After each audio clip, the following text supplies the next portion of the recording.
Hey guys, so I'm Avery, I'm Clayton. and this is Avery's Mobile Wash Detail.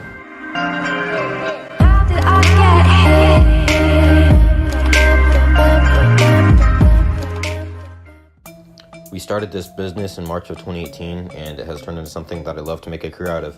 I was looking for a job that fit my interest, and I didn't want to go back to my previous jobs where I was making minimum wage and obviously wasn't able to choose my own hours.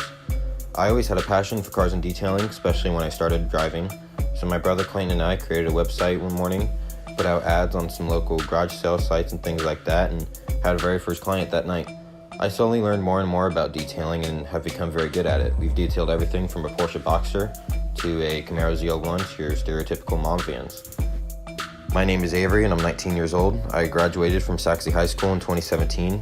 I am currently attending the University of North Texas and am majoring in business. My current car is a 2004 Infiniti G35. My name is Clayton and I am a junior at Saxe High School. I plan to go to college for cybersecurity. I am about to get my learner's permit and my car will be a 2005 Volvo S60.